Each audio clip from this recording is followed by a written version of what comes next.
And welcome, Angelinos! We thank you for tuning in to yet another brilliant episode of the Galaxy Guy podcast, hosted by Chris Maldonado, a show made by loyal Galaxy fans for loyal Galaxy fans who bleed blue, white, and gold. So join us as we talk about the ins and outs, as well as the ups and downs of your favourite team, the one and only, the Los Angeles Galaxy. Hola y bienvenidos, Angelinos. Welcome back, Galaxy fans, to the Galaxy Guy podcast. Como siempre, I'm your host, Chris Maldonado.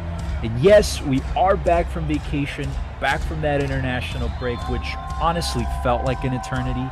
It felt like we had an entire off season, and really, it's just good to be back. We are back to doing what we love to do, which is to talk about the LA Galaxy. And today we will be talking quite a lot about the LA Galaxy, more specifically about the LA Galaxy's 2-1 loss to their Emerald City rivals, the Seattle Sounders, this past Saturday.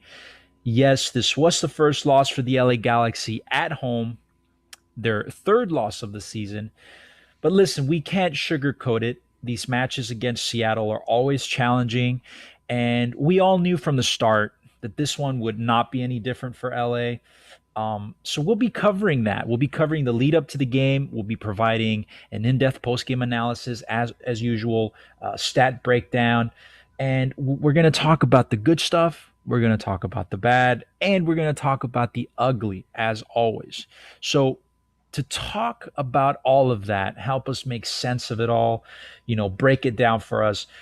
Tonight we have joining us some of the usuals. We've got the man with the stats, Mr. Casey Cagle.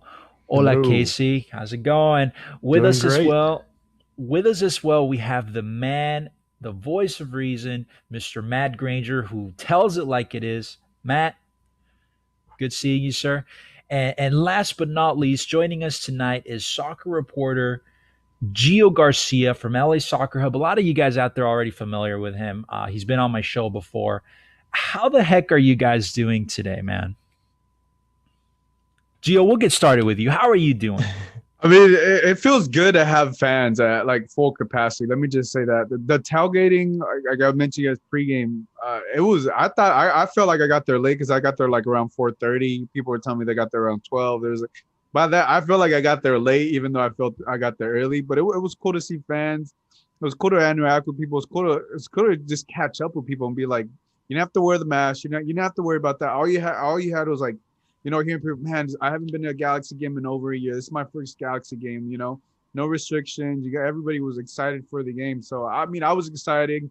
I know it wasn't the result that, the Galaxy wanted, but it was so good to be back with the fans and everybody to be back at Dignity Health Sports Park.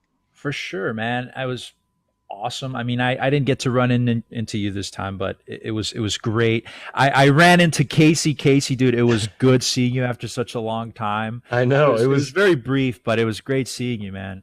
I was telling you earlier, Chris, but we hadn't seen each other in person for a really long time, and yeah, like Gio was saying, it's been such a long time since everybody's been able to be back into the stadium. Even with a limited capacity, it kind of felt you were still kind of isolated on your own in the stadium. So it was good to be back and, experience the camaraderie and see a lot of faces that I haven't seen in a long time. And it was great. It was great to be back home, Absolutely, man. And listen, and I'm looking at you now. I'm just glad. It looks like you wore your sunscreen this time. I did. We're good. Usually for us, maybe people that are tuning in who might not know, but we had a couple episodes there where Casey would just come on the show, just bright red, no sunscreen whatsoever. I did my due diligence this time, and this is a reminder to all of you to always wear your sunscreen at the tailgate and at the game. Hey man, that's good. But it was good seeing you, and you as well. For me, the majority of that pregame, the majority of the tailgate, I actually got to spend with Matt and his family. That was super fun, and I'm sure a lot of you guys out there probably saw Matt's tailgate. It's very hard to miss. They're the very nice people sipping wine and sitting below that 20-foot tall LA Galaxy flagpole with all the flags. That's them. But it was a lot of fun, Matt. It was great being out there with you, dude. Yeah, no, thank you for joining us. It was a blast having you. We got there at 2. We felt late, so it was nice having you for sure. We throw that flag up just in case any of us has one too many glasses. We can find our North Star back to our tailgate. And then obviously we got in a great discussion about which player is better, Messi or Ronaldo. Obviously you and my wife don't agree, and now she's made a new enemy. So, but it was a blast. Thank you so much. And happy Father's Day to all the fathers out there. It should go without saying. You guys are all my heroes. It's awesome. What a great day. Absolutely. That's another great thing. Listen, the atmosphere for that game was great. I ran into a lot of people that I haven't seen in a very long time. There was some hugs, a lot of high fives. People were just in an overall jovial mood. It was great. People were happy. It was exciting. The one thing that I will take away from this, though, I was fully expecting this game to be a sellout. I thought this game would be a sellout. I mean, the Galaxy did their best to advertise it. The marketing campaign behind this was, listen, the tailgate is here. We're gonna have rappers. We're gonna have MERS, local rappers like Arquitecto Verbal. There's gonna be carne asada and all this good stuff. And yet the stadium didn't sell out. It was it's reported to be 23,126 people. And it was actually very evident. I don't know if you guys had a good look, but it was very evident. There was a lot of empty seats across the stadium. And I suppose some people just aren't ready. They're not too comfortable just yet with big crowds. Understandably so, right? It's very scary. But yeah, I was expecting a sellout crowd, and it wasn't. So do you think that's the reason, though? Or do you think the price was were the tickets too expensive?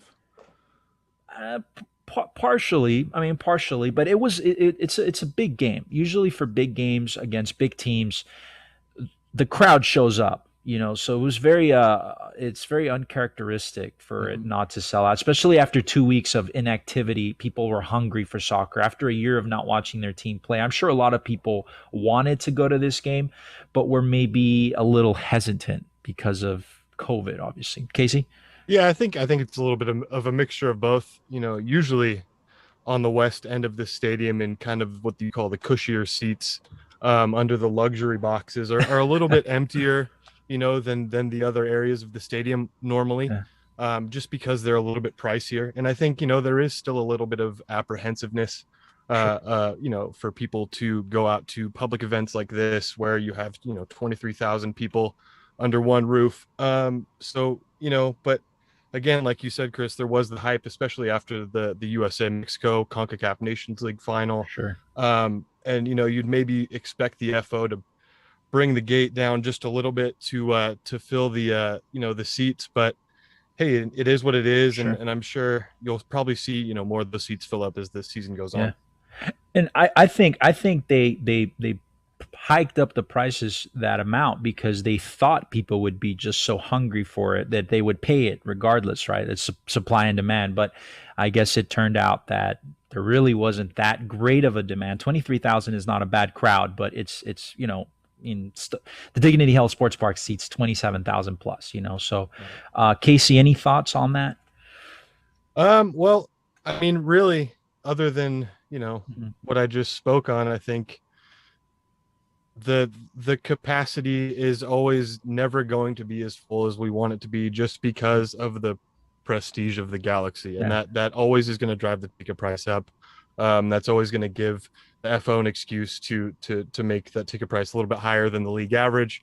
So like I said, maybe as the season goes on and we start seeing some more W's at home, those seats will be filled. So hey, listen, it worked in my favor. It worked in my favor because I was actually able to sit in the nicer, cushier seats. Because of that, I actually sat in Matt's section.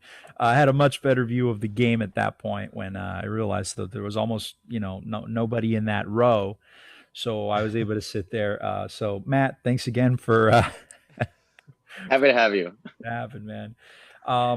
But yeah, so hopefully we'll start seeing people get a little more comfortable and the crowds get a little bit bigger. But before we get started with the show, I really would like to take just a little bit of time to thank the viewers of this show.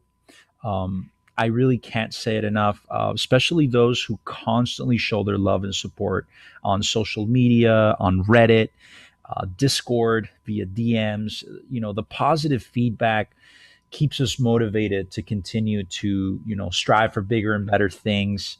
I listen to everyone. I read all the DMs, and everything we do here on this show is done with love, passion, not just for the team, but for all the Galaxy fans out there. Not a single individual, but everyone. So I really do say it from the bottom of my heart. I'm very thankful. Muchas gracias to every single one of you out there who makes this show possible. So just wanted to take a little bit of time and say that. Muchas gracias. But now, without further ado, let's get into the meat of the sandwich. Matt, Casey, Gio, what do you guys say we talk about Saturday's match versus Seattle? Shall we? Ready? Let's do it. Do it. All right, great. Let's do it. Let's talk some soccer. The pregame to this match, the lead up to this matchup, we have to say that LA was riding perhaps a little bit high after their last win against their California rivals, right? San Jose Earthquakes. It was an important win for many different reasons. Obviously 3 points, it's a rivalry game, it's a win, but it was definitely a very important win to carry us into that 2-week international break. You never want to go an international break on a loss, right? Because then the players sit on that for 2 weeks and it gets into their head. It can kind of mess with their cycle a little bit. So it was very important. It was good. The Galaxy was sitting very pretty in third place, that Western Conference. We were well within striking distance of the league's top team, which is, of course, the Seattle Sounders, right? We were 3 points behind them on the table. So well within striking distance. The significance to this game was tremendous. Unfortunately, of course, the game didn't go our way, and we didn't close that gap with Seattle. But how do you guys feel about this game? Actually, let me reword that. How did you guys feel going into this game before Saturday? We'll start with Matt. How did you feel before this game? I actually felt pretty confident. I thought that the atmosphere would be very strong. I know the Galaxy diehards who had been going when it was limited capacity would show up, and I just felt like even just based on the game last year, well, not last year, I guess 2 years ago with Vancouver, that the atmosphere would be very strong and that would help carry us a little bit. We were riding very high. Vanny's a good coach. I trusted him to make some good improvements. And in a way, I think having the international break gave him a lot more time to work with the French players who had just come in and kind of help educate them on whatever formation he wanted to go with. So I actually thought going into this game, it would be a very entertaining 2-2 draw. I didn't know whether we could sneak out a win, but I thought for sure we would improve on how we would perform against Seattle. Hey, you were close, Matt. You were almost there on that 2-2 prediction. Fan optimism for this game was extremely high. And Gio, I'll ask you the same question. Going into this last Saturday's game against Seattle, what was your general feeling about this for the LA Galaxy? I think if the Galaxy, what we saw with the San Jose Earthquakes, you had to be very confident with the Galaxy and what Greg Vanney has done up to this point, right? Because everything had worked, right? Little things like the Derek Williams, things like that. Those are things he can't control. It just happens. But outside of that, everything looked good. Chicharito was in form. You're getting Sega Koulibaly, in. So and everybody was, for the most part, outside of Jonathan Dos Santos, was very healthy. Sure. So I feel like everything leading up to this game was very confident, and the Galaxy still had that taste in their mouth from the previous matchup. And on top of that, Kevin Cabral looked great against San Jose.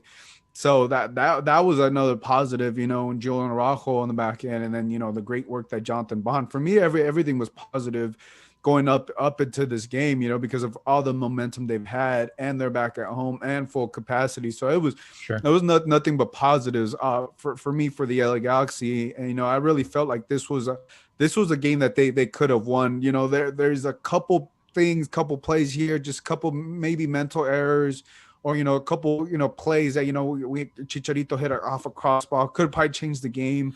But there's a lot of things there that like I really felt that and I think Chicharito talked about at the end of the game that about the maturity. There's just certain things that a mature team has and brings, and Galaxy are not there just yet, but they are slowly getting there. So, Sure. like I said, I was very confident for the Galaxy going into this. Sure. Game. Casey, what were your predictions for this game going into this? Did you think that the LA Galaxy could pull off a win? Did you think they would lose? Yeah, I mean, look, as the other guys pointed out, I mean, all the pieces were there. The boys were riding high on a recent win over, a big rival. And we had some time to kind of recollect our thoughts over the international break and kind of, work some of the kinks out. But, I always kind of have my skeptical optimism going into these games. Sure, we were poised to be level on points with Seattle at the top of the league, but, Seattle's going to Seattle. And as we'll talk about later in our good, bad, and ugly points of the game, Seattle played basically the typical Seattle way that they've been playing under Schmetzer over the last few years. A lot of just time wasting and really, really just catty behavior. Just a little bit. You always got to kind of expect that from them going into games like this. And it's kind of a skeptical optimism, but I was looking forward to the 3 points, of course, but it is what it is. Hey, and Gio, we talked about this last week on your show, and I said it, and you said it. You said I would catch a lot of heat for saying it, but I had to give my unbiased opinion as a fan. I have to withdraw myself sometimes from an opinion, right? But I said it. I said, listen, going into this game, the best the Galaxy could hope for from this game would be a tie, right? And I know that's very controversial to say on a Galaxy show to Galaxy fans who are listening, but listen, let's face it. We have to call the kettle black, right? Seattle is the best team in MLS by a mile right now. Okay, prior to Saturday, they had only conceded 3 total goals all season, one of which you could say was a fluke, right? That silly goal they had against LAFC. They were the second highest scoring team in the league, and they were undefeated, right? The only team in MLS that was undefeated.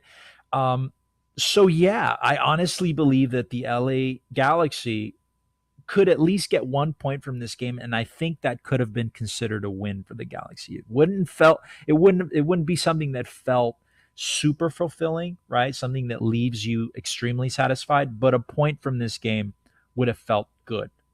So controversial a little bit, but it ended up being what it ended up being. And like Casey said, Seattle's going to Seattle, right?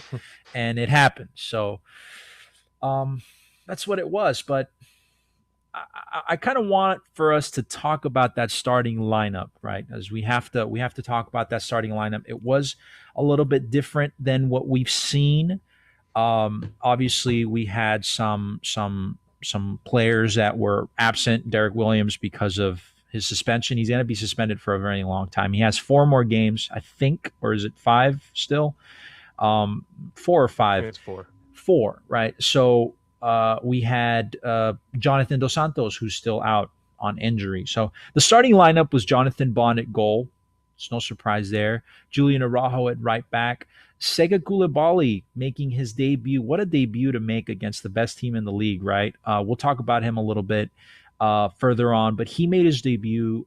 His partner was Daniel Steres, who came off in the 5th minute, limping. Jorge Villafaña at that left back position. Sasha Kleshten in the midfield with Sebastian Lletget, Victor Vasquez. Kind of played a weird, I don't know, at least when the Galaxy posted it on social media, it looked like those two were playing out wide, which a little bit unusual. Victor Vasquez was in there, Efren Alvarez, Javier Chicharito Hernandez, Kevin Cabral. Those were the 2 guys up top. What were your takes on this lineup, guys? It felt very unusual. Any takes? Yeah, I thought the midfield was a little bit interesting. A flat 4-4-2 isn't really something we've seen from Greg yet. And I thought it was interesting to have Vasquez on the wing and Kleshchin kind of playing in the middle, because I honestly like them to sit behind more of an advanced playmaker than I like them to be like Sasha in the central midfield position or Victor Vasquez on the wing. For me, it doesn't really work. You need kind of a more technical wing player, as to where Vasquez is more he's more better utilized as a pivot these days, as For sure. your winger who's going to take on defenders and make those runs forward and make those really technical touches to get passes off in the box. But I thought it was interesting, but it worked in some areas. It really didn't work in other areas. And I think we saw this severe duality in this team where when it was good, it was really good. When it was bad, it was really bad. There was good synergy, good ball movement, really good ball movement at points in the game. But at other points, you had really clumsy giveaways, passes, straight to the Sounders team, clumsy touches, guys just not making it to the pass. But there were some other bright spots. Koulibaly's debut, of course, but that we'll get to that soon when we talk about the good, bad, ugly. I know you guys will have some impressions on Victor Vasquez playing on the wing, and I'll ask you guys the same question. But to me, it seemed like he kept defaulting back into the midfield, and at times it seemed like, oh wait, I have to be playing far out wide, and he would come out. But then he would just kind of offload the ball to either Jorge Villafaña, who was making the run, or, Kevin Cabral or someone else tucking in. But he kept sort of defaulting back to the midfield, So, at 34, doesn't really have the athleticism to be played on the wing. I don't know. It was a very interesting decision. But I guess it speaks volumes to the fact that Samuel Granger didn't start on the wing instead of, the kid, Efrain Alvarez, and then obviously you put Victor Vasquez in the midfield. So, but I don't know. Any thoughts on that, Gio, Matt? Any thoughts on that? Yeah, for me, it was like the biggest thing. It was like, he went with the 4-4-2, and for me, like, we talked about this last week, but like Kevin Cabral, like he struggled up top with Chicharito, like because I know Greg Vanney talked about it in the press call. He mentioned that that they practiced that. They went up against their defense, and to me, it was just very interesting because it's like, you're going up against the best team in the league. Obviously, I know and to be fair, like the Galaxy's collective unit as a defense is not as strong as Seattle. So I thought it was interesting to pair Chicharito up there because they've gone with the 4-2-3-1, right? And I felt like Kevin Cabral is so explosive on the wing.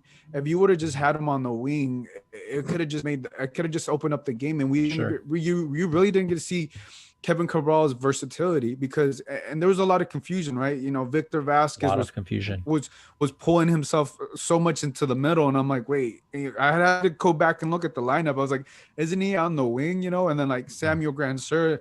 So to me, it was just very interesting because I know they must have like killed it during practice, and Greg Vanney was very honest about that. But I think for me, what I've seen so far, Kevin Cabral is so much more explosive out in that wing, and that's where he does his damage. Yeah. But then that was my mindset going in. But I was like, when I saw the 4-4-2, I was like, okay, let me see how he pairs up with Chicharito. But Chicharito doesn't need that help up top if you have a Kevin Cabral on the wing, and if you have a Granger or Cameron Dunbar or whoever's on the opposite side, servicing those balls. And that's what we saw with San Jose. So I was really confused because of why Greg Vanney went into this mindset. I don't know if he overthought it, but I know sometimes he tries.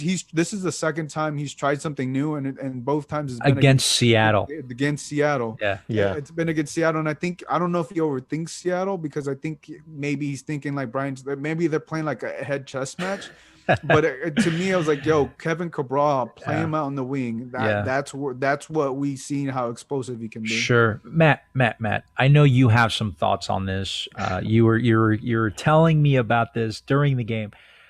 What do you think about this lineup? What do you think about that pairing of Chicharito and Cabral up top as the two strikers? So when I first saw the lineup, like it was kind of odd at first. Like it was nothing I expected.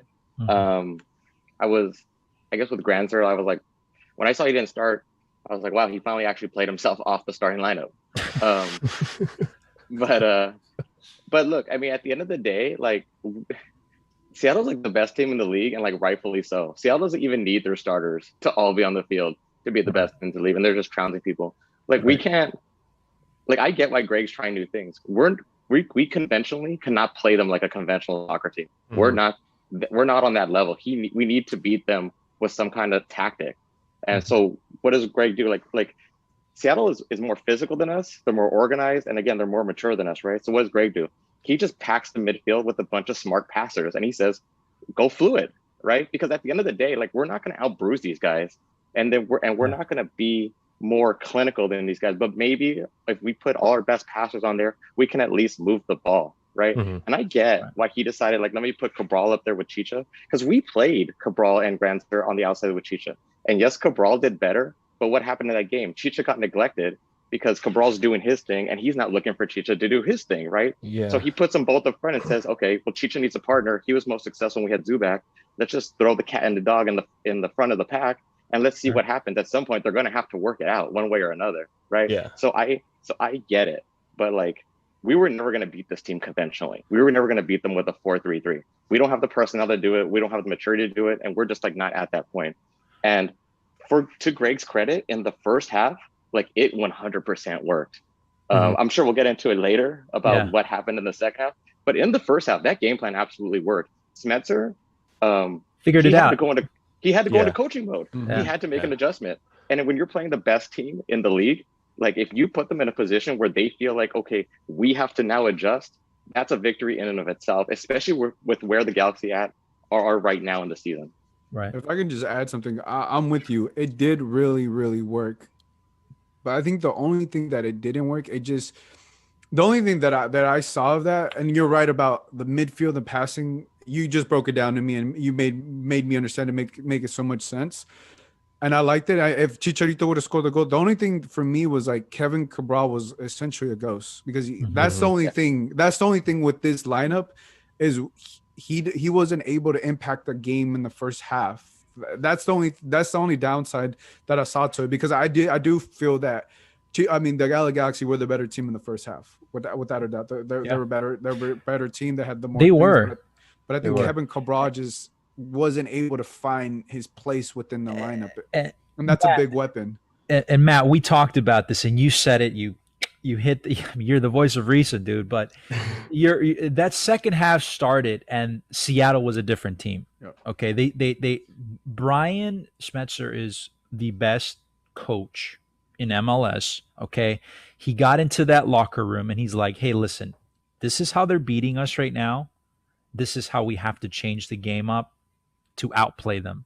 And they did. They changed it up. Seattle came out of that locker room as a completely different team, and they did what Seattle does, right? Yeah. They outplayed us. So Yeah, and and as you guys touched on, a 4-4-2 is kind of what you play when you want to batten down the hatches because you expect to get hammered the entire game.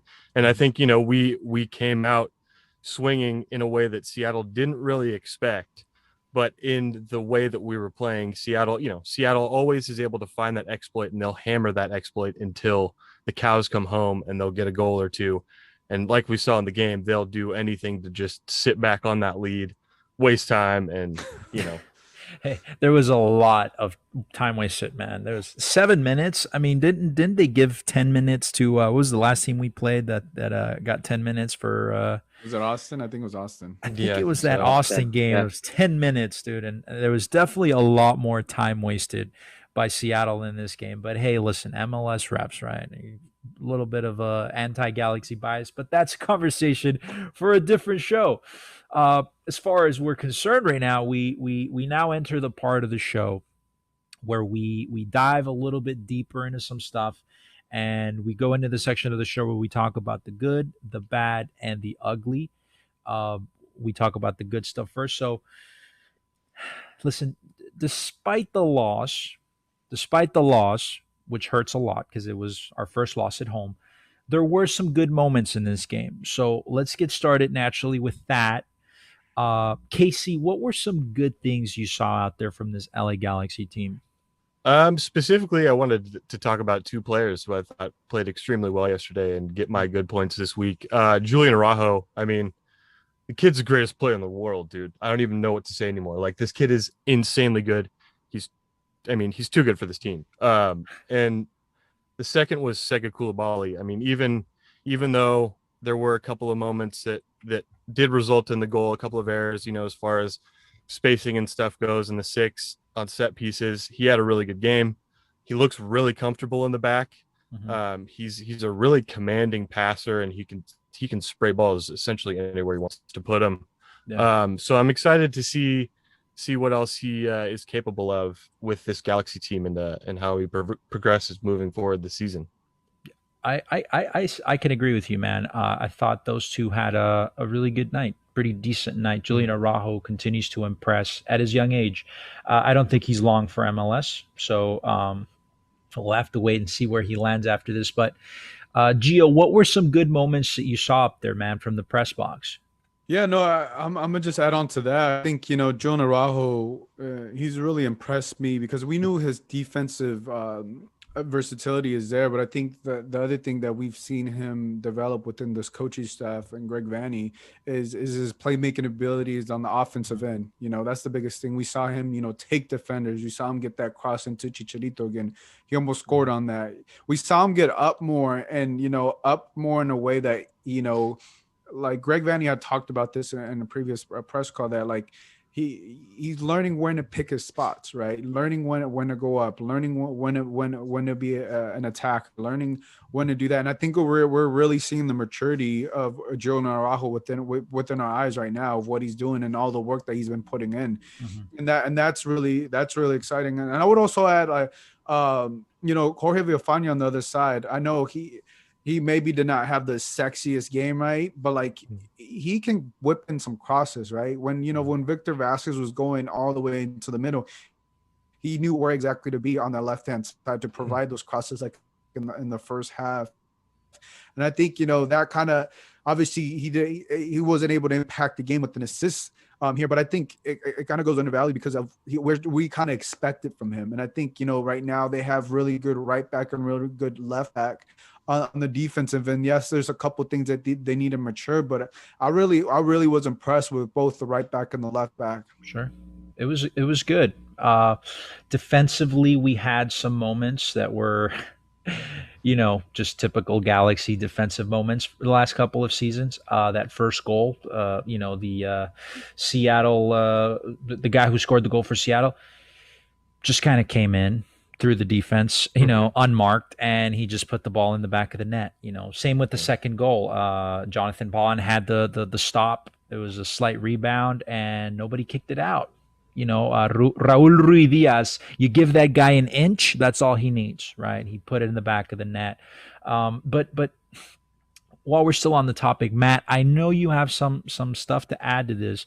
What were some good moments that you saw out there from this LA Galaxy team? I think in terms of the good, I'm always been very critical of the midfield, how they tend to possess without purpose. But I thought the first half, at least, the midfield was like really, really good.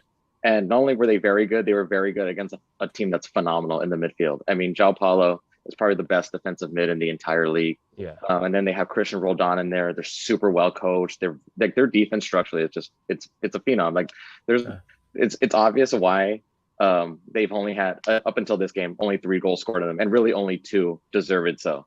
But I thought the midfield was phenomenal. I thought Sebastian Lletget as like the holding midfielder, I guess, or maybe like a deep anchor, was really good. It's something I've been hoping to see for a long time because at some point Jonah's gonna have to move on, and I think Seb has just gotten he's got that maturity level and the experience now where he just understands the game and he sees it so well. I want to say that Seb had 89% passing accuracy and had the best passing accuracy for long balls of the entire team, and it showed because he was able to cross the ball and progress the ball so quickly. Sasha Kleshkin was particularly very mobile. Played the first half very well, looked good, was agile, and then hit that penalty, right? I mean, no one beats Father Time, and no one beats Sasha Kleshkin on the penalty. Which is good. We talked about this. I mean, listen. Yes. I think Chicharito and Greg Vanny listened to our show when we talked about when we broke down Chicharito's goal penalty taking history and how terrible that was. So listen, you know what's funny about that? When I was in the press box, I was like, Chicharito, like look, I love what he's doing, but I was like, he better not be taking this PK. Like I was like, he better not take this PK. Yeah. And So you know, bad. and then it came up like, you know, Sasha went up to him and talked to him. He's like, hey, you know, do you want to take it? And he left Sasha because I was like, Chicharito takes this. I don't feel that confident. Chicharito listens to the Galaxy Guy podcast. He does. Confirmed. It's It is now confirmed.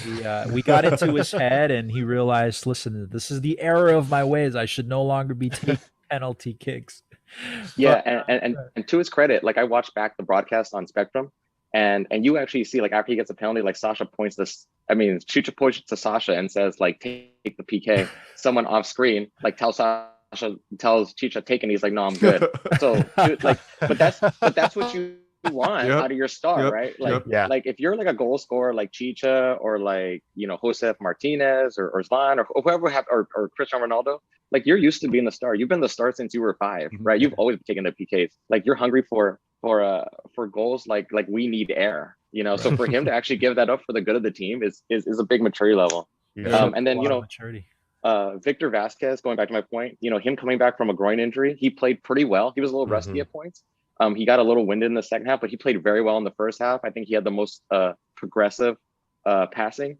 And then in the first half, specifically, because I know people are going to jump down my throat later, Efrain Alvarez actually had a pretty good first half. I think this is the second time we've now seen Efra and Julian on the same side, and there's a clear chemistry that they have from their academy days.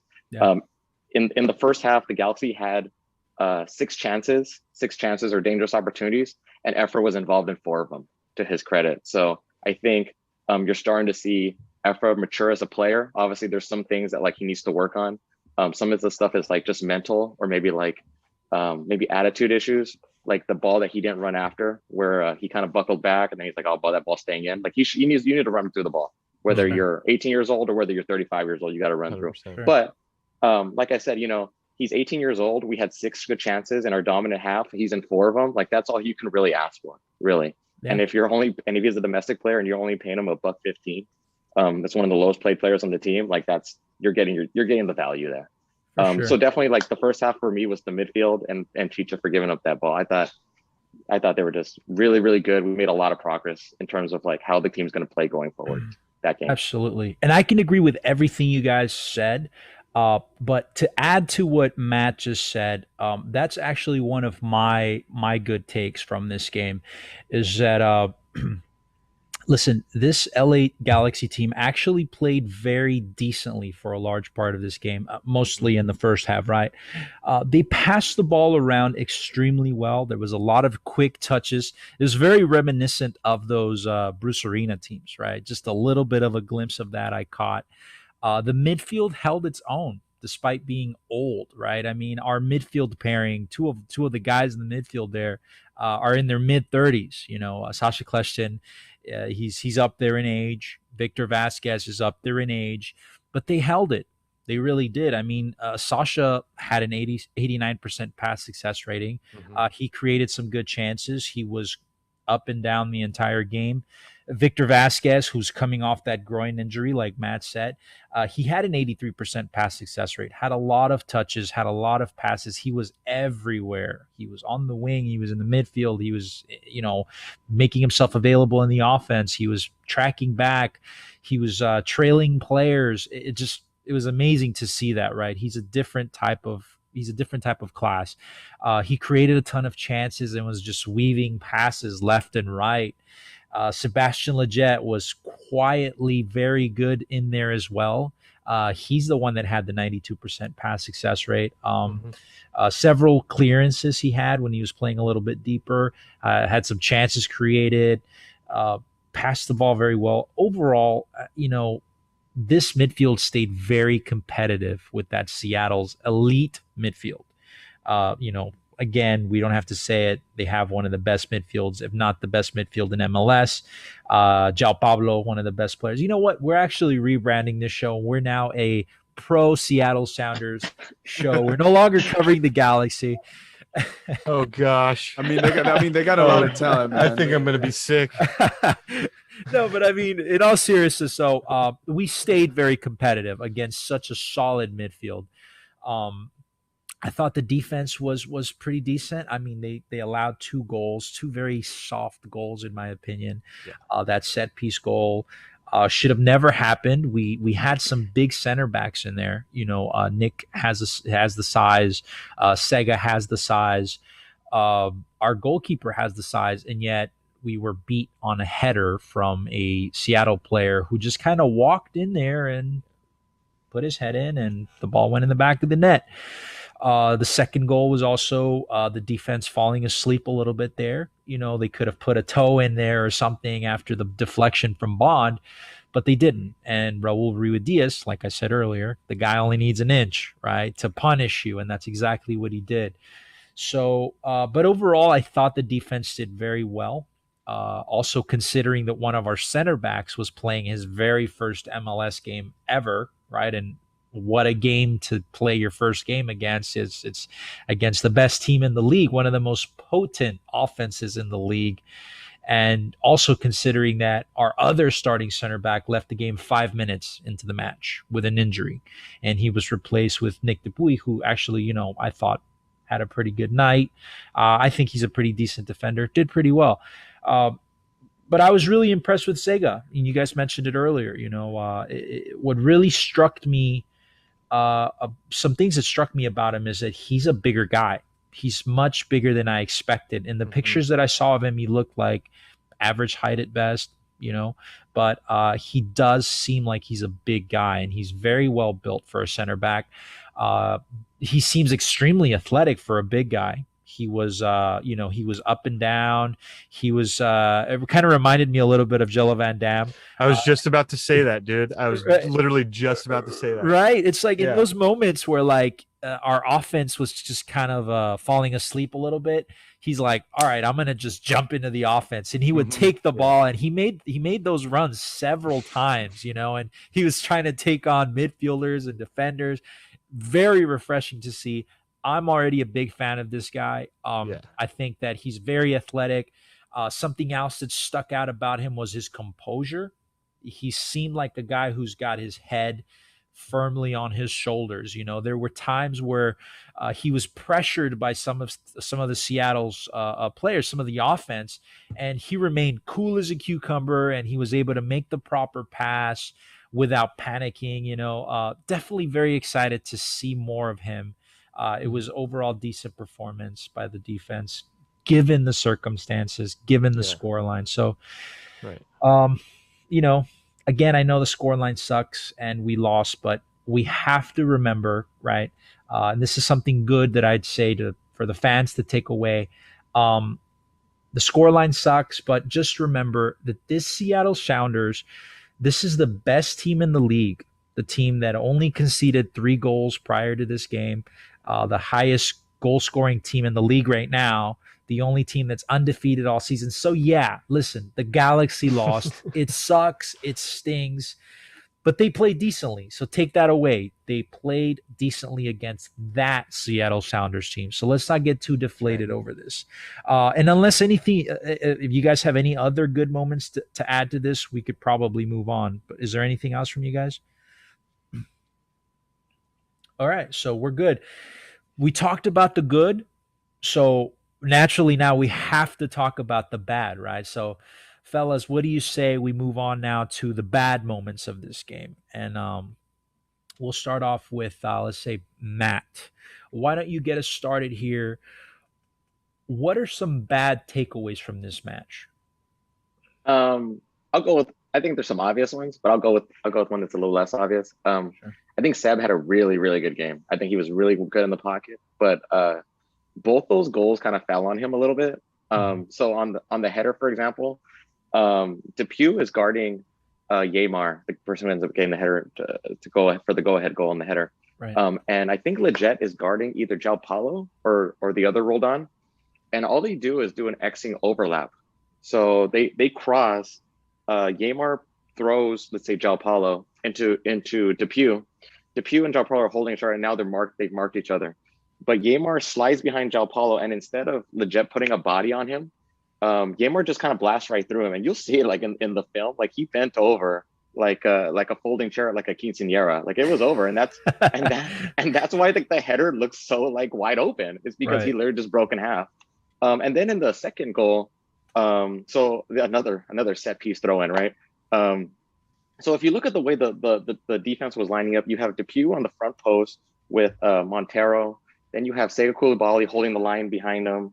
Hold on, I actually wrote this down.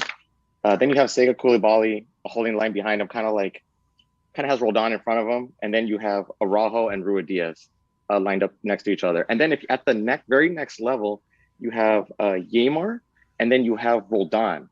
And then above that level is Seb in no man's land. So he's like zonal marking there, but there's no one next to him. So like if you expand outside that camera, the only other person who was in the area was Brad Smith, but he was like 4 or 5 yards off the top of the box with Efra. So like I don't know if Seb just lost his spacing, but like the fact that like you see a clear line between two Seattle players, you knew where that route of that pass was gonna go. So as soon as it hit Yeimar, all he had to do was drag pass it straight back to Roldan, and that's what created the chaos. Like sure, yeah, like Ruidíaz slipped Araujo, but like that's what he does, you know.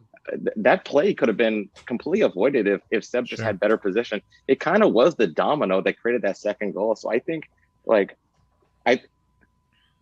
we played really well. The fact that Seattle's like really only 2 clear goal scoring opportunities came off of set pieces is phenomenal. Like this was not like the first game at all, where like they threw like almost like 20 shots on us, and we were like praying that it either hit the post or Jonathan Bond was playing Superman out there. Like most of the shots went right to Jonathan Bond slowing on the ground for the most part, other than these 2 plays. So even though Seb had a very, very good game, like you also can't ignore that the 2 times like we kind of broke down, it's kind of directly related to what Seb did defensively on set pieces. So just something he's going to have to work on. But yeah, that would be my bad. Okay. Man, listen, I like the way you break this down, dude. This man comes prepared to the pod every week. So I had totally some things that I missed that I didn't see until you broke it down that way. So phenomenal stuff. I'd say let's subtract some points from Leggett for that. But Gio, I'll ask you the same question. What were some bad takeaways from this game, in your opinion? Yeah, I mean, I feel like Matt hit on some key points, especially there on Leggett and on that corner kick. You know, I looked at the replay and dude was wide open, and Leggett just kind of just stood there.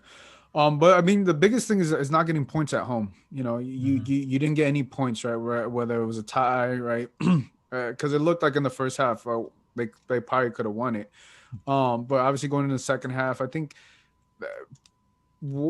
not being able to get points, especially when, you know, right, I know it's still early, but, you know, Greg Vanny has talked about like, hey, they're competing for a championship, right? And this team is, if you want to win a championship, the team that you're going to have to go through is the Seattle Sounders, right? But at the same time, I think it also tells them, and I think Chicharito spoke about this, you know, and his interview after the game, that I think the Galaxy really realized that they're not where they should be at when it comes to Seattle. You know what I'm saying? I think they realized that, like, first game was like, okay, maybe we played them at home. Second game, but the second game now tells me that the Galaxy realized we're not at Seattle's level just yet. Because it's when it comes to these games, it's not like you know, Matt said it wasn't blowout, but it's the little things that killed the Galaxy, right? It's the little things. It wasn't like, you know, they're giving up all these different shots, they were losing, you know, possession really crazy or anything like that. It was the little things that they have to clean up, right? So I think that's the biggest thing, is like them realizing that we're not where we think we are, right? And I think not being able to get those points, and also like realizing, like some of the injuries, right? Like health-wise, you know, obviously Jonathan Dos Santos is not there. Greg Vanny said, you know, he would have played if it was a playoff game. You know, obviously Derek Williams is not there because of the suspension. but on top of that, you want other players that step up. But I think you wanted to see someone be an X factor in that second half. We didn't see the second half adjustment. I know Greg Vanny made the subs, but I think he made the subs a little too late. He made them a lot later. Right. That when those subs came in, like, they didn't really impact the game. I think those subs needed to come in a lot sooner. And I know he talked about that, and he mentioned that that they were playing a great game and all these things. But the subs that he brought in, by the time that they get in, they weren't able to. It was ineffective. It was ineffective. Yeah. No. We got outplayed, and I mean we'll talk about this a little bit more, but we got outplayed, we got outcoached in that second half, and we got out-subbed, right? Because Smetzer made the right substitutions, and he kept that team in the game. But I totally agree with that. You guys spot on that. Casey, I'll ask you the same question. What were some bad takeaways, in your opinion, from this game? Yeah, I mean, other than the defensive and tactical errors discussed by the two gentlemen before me, I mean, I think my biggest takeaway from this game yesterday was, obviously what you were talking about a second ago, Chris, which, is the fact that, we can't get these points at home. We're essentially getting outplayed and outcoached by the Sounders, and it's finding out that we have the egg on our face, and like Gio touched on, we're not at the level of Seattle, and we're a couple of light years behind them as the rest of the league is, and so you need to be able to make those tactical decisions earlier in the game. Greg Vanny, I think, hesitated way too long to get those subs in. He brought Efrain off in like the 75th minute, brought two more subs on, Zubak and Dunbar in the 90th, which, like Gio said, was just too little too late. And we're going to need to be able to, make those defensive and tactical changes when we can. But then at the same time, we're down two key players, and, we don't have the depth that we would necessarily like. So this game, really stripped us down and kind of made us eat a little bit of humble pie and realize our place in MLS at the moment. And it's certainly not at the echelon where Seattle is. Sure. And hopefully that won't be for too long. We do have a new center defensive midfielder coming. Hopefully that's going to really change the complexion of this team. But I can agree with everything you guys said, and I can add on to that a little bit, because to me, I'd have to say that the worst takeaway for me from this game is that the LA Galaxy had 60% of the possession during this game. Seattle only had 40%, right? We're playing at home. The Galaxy had 479 accurate passes. That's 180 more accurate passes than Seattle had the entire night. Yet with all of this possession, all of this passing, all of this accurate passing, the Galaxy was only able to manage to produce 6 total shots on goal and create 4 chances, right? One single goal that came from a penalty. Compare that to Seattle's 11 total shots and 8 chances created, and they outscored us, right?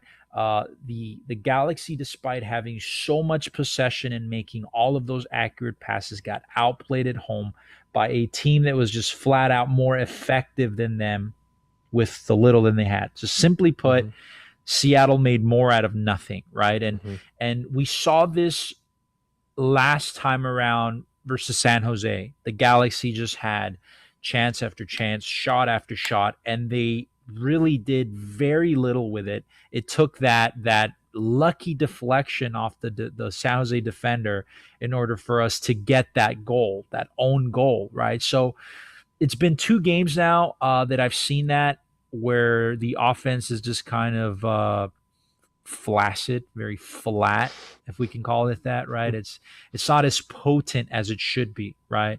So there's definitely going to have to be some work. There's definitely some work to be done there. They have to figure it out, okay? Kevin Cabral, Samuel Grancia, they have to figure out a way to get these guys working in conjunction. on that same wavelength to get Chicharito those goals that he needs, right? Otherwise, we're going to keep seeing the flat offense that we saw this time around because the Galaxy really had the ball most of the game. They had the passes, and then they did nothing with it, right? So to me, that was the ugliest take from this game. I don't know if you guys agree with that, disagree with that. 100%. Yeah. Yeah. So I mean, if you guys have nothing else to add on to the bad stuff, we could probably move on to the ugly. What do you guys say? Let's do it. Let's do it. Okay. So the ugly is when we talk about it's not exactly bad stuff, just maybe an ugly take that we continue to see from the Galaxy, something like that. And I'll start on this, right? To me, one of the ugly things about something that continues with the Galaxy is the injuries of Jonathan Dos Santos, right? Again, we see him not in the starting lineup due to an injury, right? And it just seems like these injuries are coming more often, and it's something that we can't continue to overlook. He is one of our designated players. We've talked about this a million times already on this show. In MLS, any team that wants to be even remotely effective, they want to get high in that table or want to push far in the playoffs, you have to have your designated players on the field. Jonathan Dos Santos hasn't really been consistent for us this season. So that's one of the uglies that I have. Another one of the uglies, I'll talk after I ask Gio for his intake on this. I would say the ugly having used an early sub on Daniel Stairs. Yeah. That's unfortunate. That happens, but but having to use a sub right away when you're. I mean, Nick played a pretty solid game, the best he was able to play. But I think even having to use that sub right away, and obviously. We don't know the status of Daniel Stairs. I think it was a hamstring injury. Correct me if I'm wrong, but I think Greg Vanny talked. He was limping. He was limping. Yeah, so it was a hamstring injury. So we don't know what that's for the future of the Galaxy, right? They got a game Wednesday. I don't think Daniel Stairs is going to play Wednesday. I don't know if he's even going to play this upcoming weekend as well. So he may be out for potentially 1 or 2 games, depending how bad that the hamstring is, because we saw how long Victor Vasquez was out. So I think you're definitely going to want to take it easy with Daniel Stairs. So I think that's one of these things is potentially being out, using the early sub and potentially being out without Daniel Stairs. For sure. Yeah, for sure. And I've been critical of Daniel in the past, but I do think that he's a serviceable above average MLS defender, and it's going to hurt to not have him, especially when Derek Williams is suspended for the next 4 games. So we're kind of thin on that center back position, experienced center backs at least. So I can agree with that. Matt, what do you say, sir? What was the ugliest thing you saw out there? Well, you took my Joe Dos Santos one. Well, I guess I get a week off of that. Mine's going to be a Kevin Cabral. I just think man, he did not have a good game at all. He had a really, really god awful game. And I think on top of the fact that he just kind of ghosted out there and he was an absolute non-factor. I think there's some things that keep reoccurring that seem to be an issue. I think the physicality of the league is not he's not adjusting very well to it at all. It feels to me like we never see this guy go for headers. If the ball is targeted to him and someone comes to body him up, that's it. He gives it up. He doesn't fight for it. He doesn't shield. He doesn't shield and turn. If someone plays a through ball to him, and he's faster than everyone else. If someone plays a through ball to him, but this guy dropped a shoulder on him, he picks up his stride. He kind of just halts back a little bit. Yeah. I think he's having a lot of trouble with the physicality of the game. In this game in particular, his passing was super sloppy. He had the lowest pass completion percentage on the entire team. Yep. Dude, as a DP winger, come on, man. You know what I mean? He had Just be better 17. than that. He had 17 total accurate passes all night. That's the lowest on the team, like Matt said. Put it in perspective, even Jonathan Bond, our goalkeeper, had 24 total accurate passes all night. So think about that. Like Matt is saying, that's our DP winger there with 17 total accurate passes all night. Yeah, and I think his completion percentage was only 70%, and that's well over 10% lower than the next lowest person. So it was by a good country mile there. He attempted 3 dribbles, only completed one of them. Like, there was just like nothing he actually did particularly well. He's lost out there. I was expecting coming into this game that with 2 weeks of coaching, a little bit more acclimatization to the city, with his teammates, that maybe he'd have more structure, that he would have a better understanding of what we're trying to do, and it just didn't come out that way. Oddly enough, like I was looking at the stats, and Cabral had 2 more touches than Chicha, and yet it felt like he did like 1/10 of what Chicha did, which just goes to show you like how ineffective he was, like just as a player out there. And like, even to Chicha's credit, like when the game's not coming to him, like at least this man will go out there and he'll go foul a guy. Like there was like a time when like the game seemed like it was maybe pulling away from us. Chicha did like 3 fouls in a row trying to get the ball back. Like I can't remember one time since like Cabral showed up in LA that he actually like threw his hip into somebody to try to take the ball back. It's just like not in him. I think he just needs a mentality change. And you know what? Like, I mean, obviously you had that, like, is Chicha going to get 16 or more goals? Like, is Granger and Cabral combined going to score more than 16 goals this season? You know, like, I don't know. Question, Maybe, it's a good question. And that's $1 million locked up in Granger, and that's 1.5 locked up in Cabral. And like, can anyone like really sit here and say like, oh yeah, they'll clearly exceed that? Like, if you had told me we had signed these players before, I'm like, they're going to hit 20, no, without a doubt. 16, and we're like, I'm not really that positive about it. That's awful. That's god awful. So that's 100% my ugly take. Yeah. No, and I can agree with that. And you kind of took a lot of the words from my mouth, but Casey, it looks like you got an ugly take here, man. I've got 3. Okay. My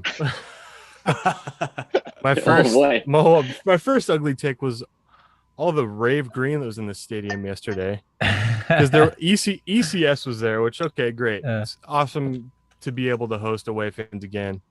But there was so much rave green peppered within my section in 232 and other sections that I was walking through and around. So it was just kind of a bummer to see all of the SoCal sound making their way into the Dignity Health Sports Park. So that was a bummer. The second ugly point I have is a point I alluded to earlier in the podcast, and that's the ugly truth that Galaxy fans need to hear, and that is Julian Araujo is way too good for this Galaxy team. This kid is way too good for this Galaxy team. He's been working his butt off every match so far this season. This kid tries to create as many opportunities as he can. He's in every defensive challenge, basically. I mean, he is everywhere he needs to be and then some, and has exceeded expectations for me, and I'm sure plenty of other Galaxy fans. For sure. And I made a comment earlier on somebody's thread in the subreddit who was asking, where realistically Julian Araujo could go. And I think he could follow the same path as a DeAndre Yedlin, right? Where he cuts his teeth at like a mid to lower table Premier League or Bundesliga team or Spanish La Liga team, and then kind of working his way up and remaining in the peripheral of elite clubs. And, if he performs well, then work his way up the ladder. And I think that would be the best step for him developmentally in his career moving forward. So, hopefully he can find himself at a good club in Europe that takes care of him and gives him the time he needs and all of the minutes he deserves. So I wish all the best for him. Sure. And he's third not gone yet. He's not gone just yet. I know. I just feel like it's soon, I'm like thinking to myself, like, did he leave? Is he going? I feel like it really is soon. I think it's gonna happen. Yeah. They're being very hush about it, and do you guys feel like this summer though? Is that what you guys feel? It could happen this summer. That's the rumor. You think so? Yeah, that's the rumor. I don't know. I don't know. It has to. Isn't this the last year of his contract? Yeah, but I think it could happen. I'm more on the feeling. Don't mean to interrupt you, but I'm more on the thought process that it happens at the end of the year, because I think he still needs to show a little more.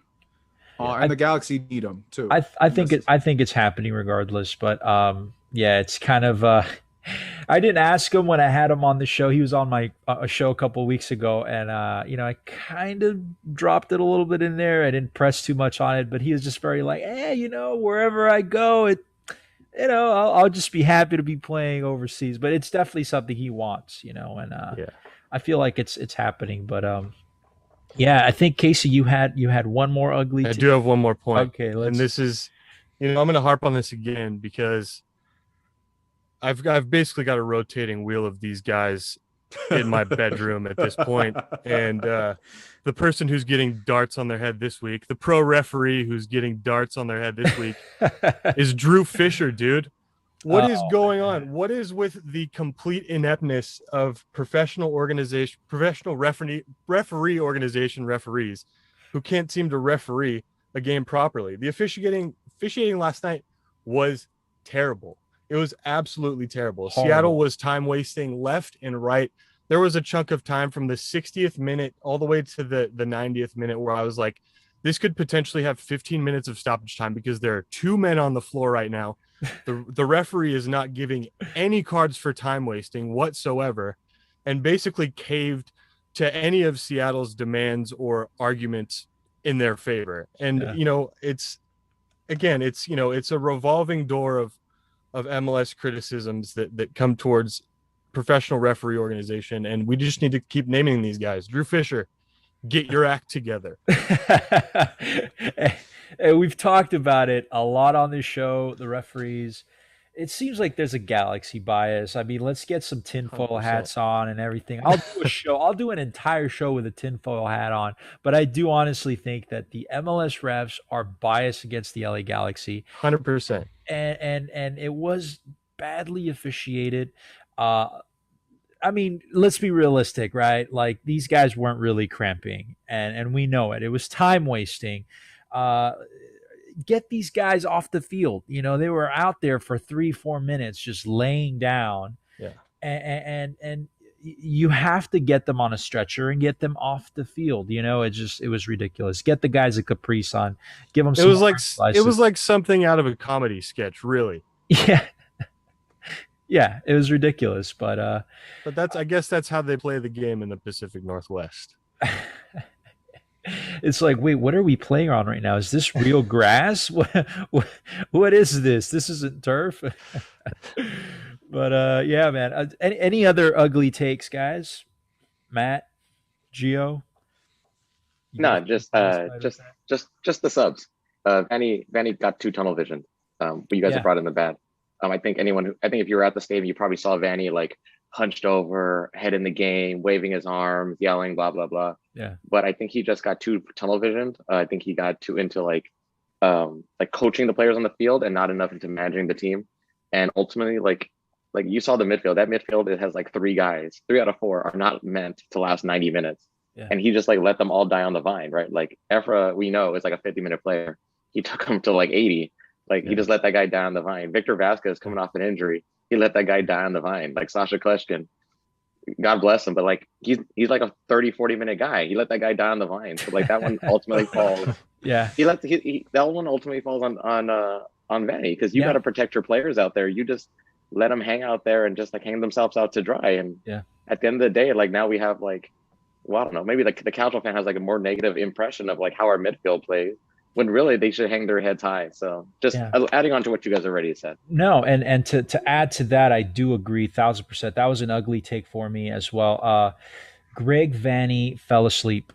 He really did. The substitutions that he made were too late, and they just didn't have enough time to be effective. I mean, you make 2 substitutions in the 89th minute, 90th minute, right?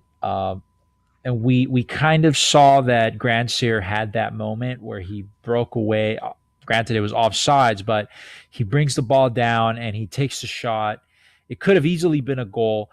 This needed more time, though. You give these guys 6-7 minutes to play. It's not enough time. They needed 20-25 minutes to do it. Efrain Alvarez was just ineffective for at least 20 minutes there towards the end of the game, 20-25 minutes. It was too late. Listen, we crucified as fans, right? We have to kind of call it like it is sometimes, and we have to like slap them on the wrist. We crucified Guillermo Barros Esqueloto for this same thing, right? Yeah. For making substitutions late into the game. And are we going to give Greg Vanny the pass for this? I don't know. I think it's the first time it happens. We maybe give him the benefit of the doubt, but this should not have been a thing. It should have come sooner. Cameron should have come on sooner. Zubak should have come on sooner. So yeah, definitely something very ugly about the game. Anything else to add, guys? Are we good?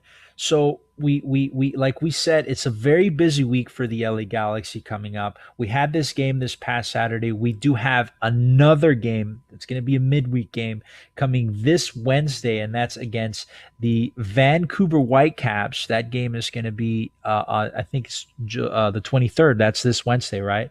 7:30 p.m. if I'm not mistaken.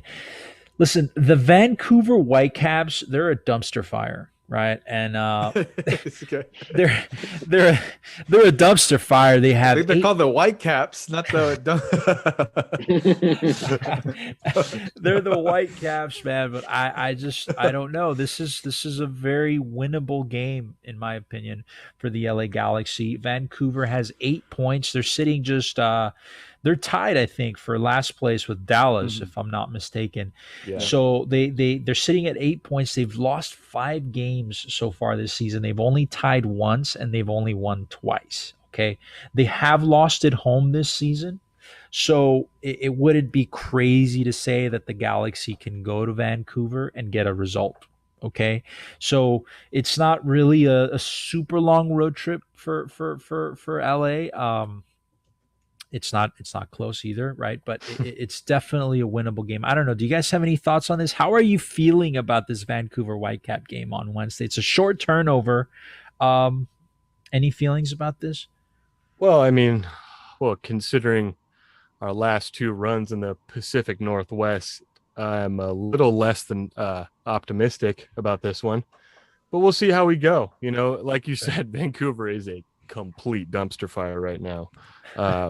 So if we can, get out of BC Place with 3 points, and I think we should do it. And I think now is the time to start building up that bully mentality where we need to just start bullying up on the rest of the league and dropping, tons of goals and getting these points on the road and getting ourselves back up the standings again. Sure. Aren't we playing them in RSL? I thought we were playing them in Utah. Oh, that's right. Are we really? We don't play them in Vancouver. They're not playing. That's right. Oh. That's Well, right. this will then be our first jaunt to Rio Tinto. This Rio season. Tinto. Hey, it's an even shorter road trip, right? I mean, Rio Tinto's not that far. So listen, that adds a little bit more of an incentive for the Galaxy perhaps to win this, right? I mean, forgot. Listen, if you just look at Vancouver's record this season, right? I mean, their first win came during that home opener against Portland. Portland was such a poor team at the start of the season. You guys remember that? They were off to such a terrible start. Their goalkeepers, I think they went in to their third string goalkeeper, Diego Valeri, Sebastian Blanco, Chara. These guys were off the field, right? So they got a 1-0 win against a very, very bad Portland. They've gone on to lose against SKC 3-0. They've lost against Houston. They lost against Colorado at home. They've lost against Minnesota. The only other team they've beat is Montreal. Montreal is not a playoff team right now as it stands. They're kind of they're not even mediocre, I would say. They're a bad team also, so they've only beat a really bad Portland team at the start of the season, and they've beat a really bad Montreal. Every other team they've lost to, a tie against Toronto, who's also been kind of, on shaky ground. And then a loss this last Friday against Salt Lake, 3-1. So I honestly do think that this is a very winnable game for the Galaxy. This is a win the Galaxy needs on the road. And they need it just to get back into that brain space, right? Because coming off after a loss, they need that for morale, for mental sake. So I think they can do it, guys. Any guys here who don't believe in that? No, I think you're right. They're playing at a stadium that's not their own. They will probably have little to no fans there. There's a good likelihood that honestly a good likelihood there's gonna be more Galaxy fans at that stadium than there will be Vancouver fans. Like, just to be honest, right? Yeah, Like yeah. Galaxy For fans sure. are all over the place. And LA people are all over the place. There's a good chance that will feel more like a home game than anything for Galaxy. And it comes down to it. Like, if you want to make the playoffs, you got to win the games you're supposed to win. So no, I think they have a good chance. We usually do well against Vancouver. We're better than them in all aspects, including coaching. I would expect to win. Yeah. Gio, what do you think, brother? Yeah, no, I think they gotta get the win. They gotta get the 3 points. I mean, they came close yesterday, but I mean, obviously it's a new game, obviously, but I think you got to get the 3 points against Vancouver because you look at the schedule right after Vancouver, then the next Saturday, San Jose. you got San Jose, and then you come back at home July 4th Yeah. for Sporting KC. So it's not this is the most ideal winnable game for the LA Galaxy. The next two are obviously very tough ones, but I mean, you want to get back on track. You want to win this game, then you want to go up to San Jose, right? You always know that's gonna be a tough game, but I expect Galaxy to win this game. Yeah. No, after this Vancouver Whitecaps game, it's going to be two tough opponents, right? San Jose in San Jose. That's always a super tough game. It could very easily go sideways for us. After that, we have SKC, one of the best teams in the Western Conference, and they have a super potent offense. So, it's not going to be easy. They need this win. They absolutely do need this win. But yeah, and we'll probably do a pregame for this matchup. I'm not too sure. Don't really do a pregame for midweek games, but I think we pretty much covered most of what we need to cover. Right? There's an overview for that. Unless there's anything else to add, I would say we pretty much got through everything. Would you guys agree? Yep. Absolutely. Great stuff. So it's great always having you guys on. Matt, always great having you on, dude. Casey, same thing. Always great having you on. Gio, thanks for joining us tonight, dude. Why don't you go ahead and tell all the viewers where they can find your stuff, where they can find your content? Yeah, I mean, you guys can check me out at Gio Garcia LA on Twitter. Obviously, you go check me out there on LA Soccer Hub. We do talk Galaxy every Monday night. So tomorrow we'll be talking Galaxy, same thing that we're doing here. But yeah, try to connect with as many Galaxy fans as much as can. I know it was a tough game, but it was great to see everybody there. So if you guys want to follow me, definitely check me out there. Right on, man. So with that being said, to all the fans out there, again, I'll say it again, and I'll say it again. I appreciate you guys, every single one of you. From myself, Chris Maldonado, host of the Galaxy Guy podcast, from my awesome co-hosts, Casey Cagle, Matt Granger, and our guest co-host today, Gio Garcia. I would like to wish you guys a very happy week. Happy Father's Day if you're watching this still. So we'll see you guys hopefully on Monday of next week after we've received 6 points from our next two opponents. But you guys have yourselves a wonderful time. Until next time, Galaxy Guy Podcast. Peace.